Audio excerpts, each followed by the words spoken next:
and welcome to Honest Mental Health Talks. Today I'm going to talk about something that is very pertinent and prevalent in the lives of most of America and probably across the world. We are, as of July 2020, facing a global pandemic. We're facing a disease that is ravaging countries worldwide. We're facing unrest here in the United States due to the political climate that we're facing and the socioeconomic downturn and upheaval caused not only by politics, but by this pandemic. We've got a double whammy hitting us right now. And it's creating a great deal of anxiety and depression in average Americans.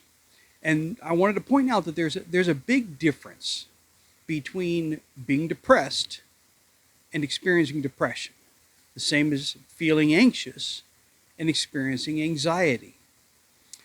Everybody is going to feel depressed or anxious at some point in time in their life.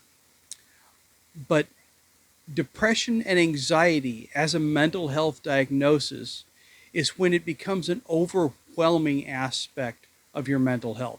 When it gets to the point that it begins to interfere in your daily life and your daily living and prevent you from being able to live to your fullest. It also needs to last usually anywhere from 2+ weeks to months. Some people have experienced depression and anxiety on a clinical level for years. And it's something that not all of us are used to, something that not all of us have experienced before. So it's something that we're still coming to terms with. I know a lot of people who have been dealing with depression or anxiety or the combination of both for quite some time as it is, and then you add in everything else that's going on in the world today, and it just becomes overwhelming. Several people who had got it under control and were dealing with it on their own are now back on medication. Some people who are on medication have had to up their medication. You've got a lot of people that can't work right now. You've got a lot of people that are stuck at home that are very outgoing, extrovert type people, and you're cutting them off from what it is that allows them to recharge, to get back to being themselves, and that's being out with people, being able to go see friends, go to the movies, go to the mall, go to a concert. This year has been very upheaval for everyone. At the beginning of this year, I went to a convention in New York City. I had plans to go on vacation this summer with my wife when she finished her master's degree. And needless to say, none of that has come about. And it's majority because of the pandemic. We can't go anywhere. And even if you weren't going to go anywhere, it becomes very stressful to know that you can't. It's like you can sit here and experience a normal day staying at your house and everything's perfectly fine. You don't have to go to the bathroom. You don't have to take a shower. You don't have to wash your hands or do the dishes every 15 minutes. But Lord, let them come and shut your water off for a while to fix a main pipeline somewhere. And within 5 minutes, you're like, God, I want to take a shower. I can't get a glass of water. And it weighs on your mind and it begins to make you act and think in a different way because you begin to focus and hyper focus on these issues. So the fact that we can't go anywhere, the fact that we can't, go to the movies, that the malls are either shut down or at limited capacity, that we can't go do things that we used to be able to do are impacting us because it is changing our life and it's not something that we're doing voluntarily. Even those people who are choosing to not go to restaurants, choosing to not go out and intermingle with other people, they're doing it for a reason that is exterior to themselves, and therefore it's not fully voluntary. And it's starting to build up. And there's a whole lot that I could talk about on the way of what can we do to offset this. And I will bring up some of those in just a little bit.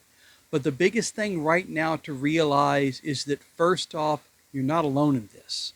There are so many people that are going through this right now. So many people that are having the same problems or very similar at least. And they're having to deal with it as well.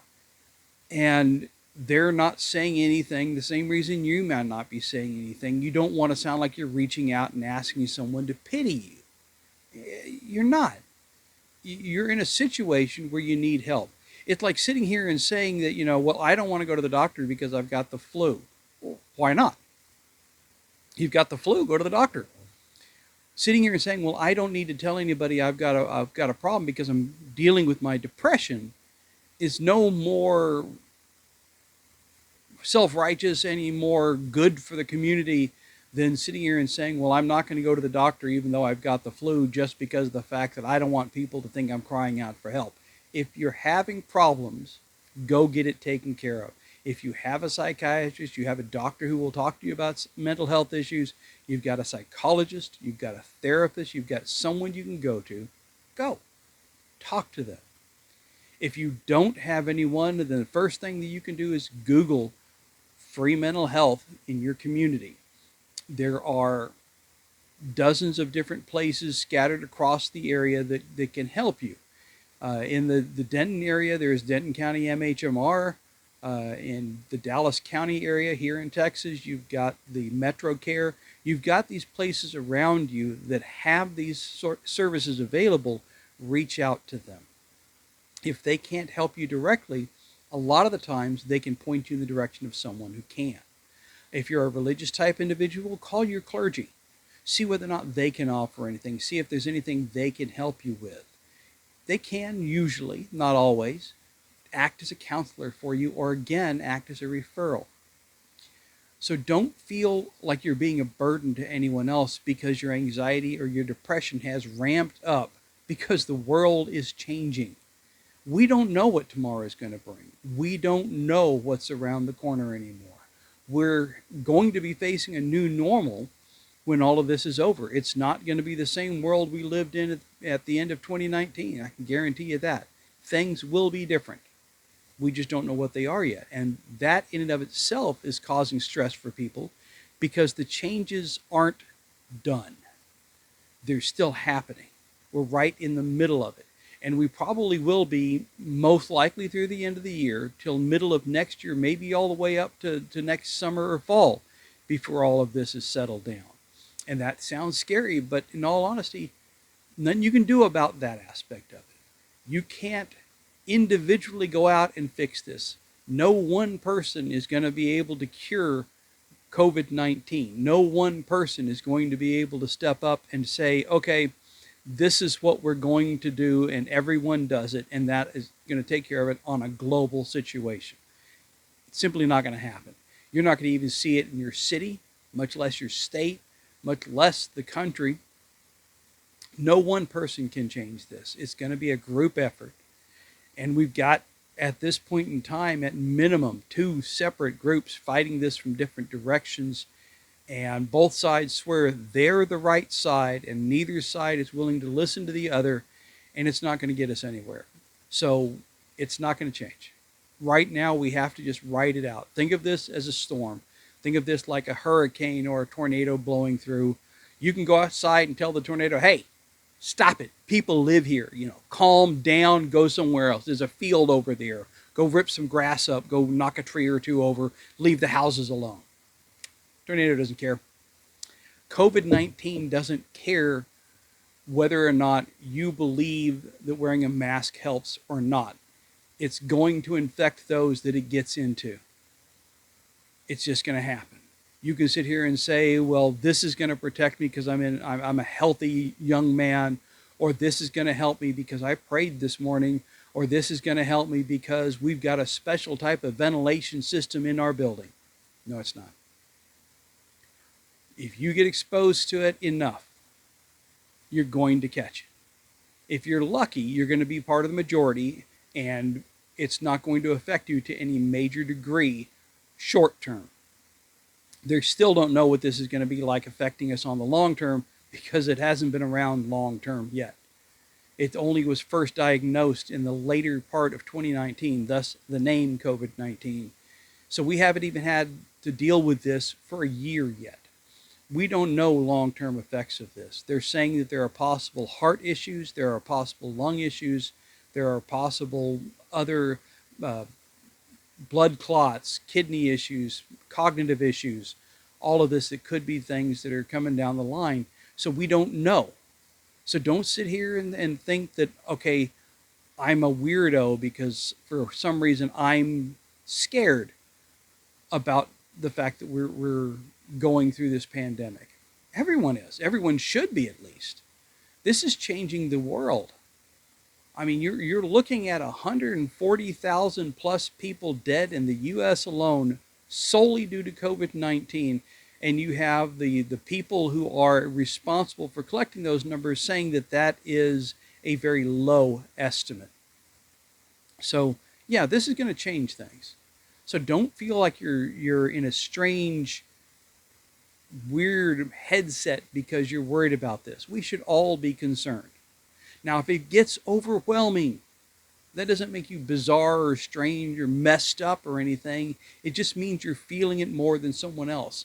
Chances are you already had some issues with depression or anxiety, and this is just making them worse. So you're now facing this from all directions. You can't even just sit back and say, okay, I'm just going to calm down and let my life go on as normal. It's not normal anymore, friend. You're going to have to find a way to deal with it. So here's what I'm going to suggest.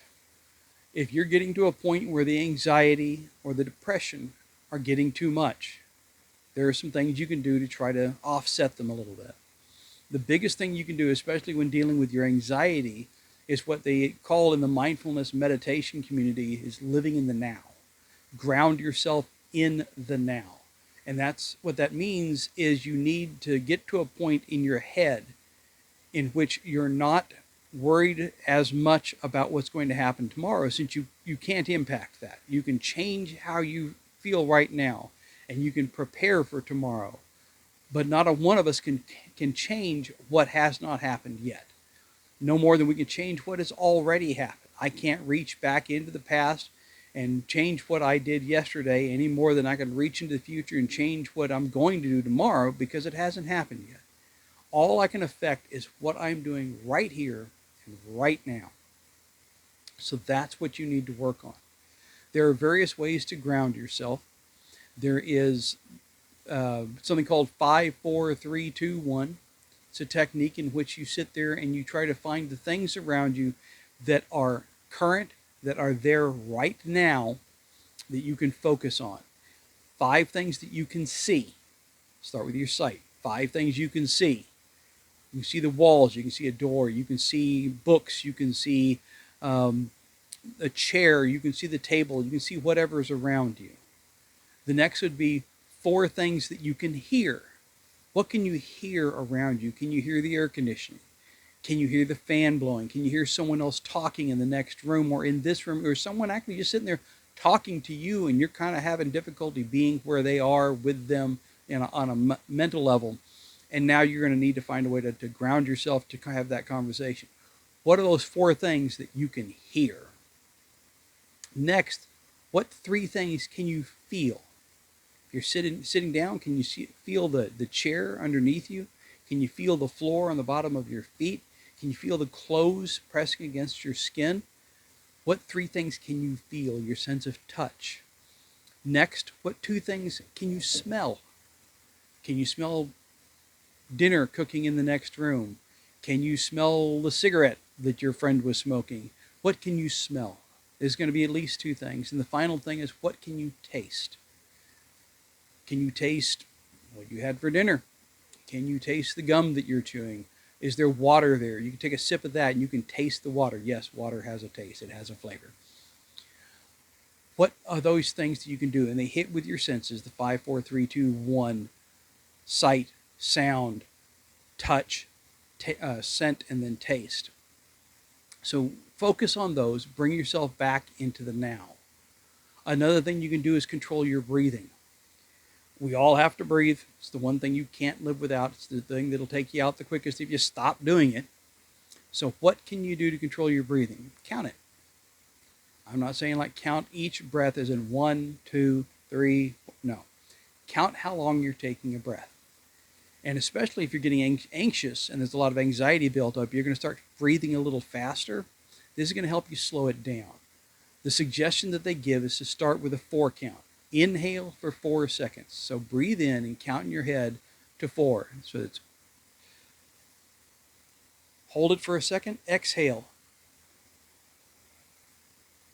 You go like that and you begin to slow your breathing down because you're forcing yourself to control the breathing.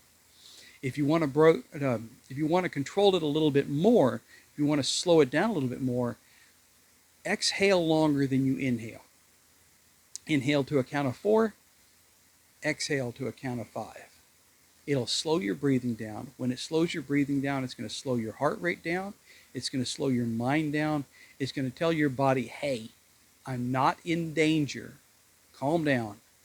Live in the now. Be here. Be present. Slow down a little bit, and you're going to feel a lot better. It's going to stop releasing the adrenaline into your head that's got your body all hyped up like you got to have something happening now. I've got to respond. Your body will respond with a fight, flight, or freeze response, even if there's not an immediate danger, if it perceives something as being dangerous or obscure or a change that you're not comfortable with. So if you can find a way to convince your body that you're not in danger, it will calm down.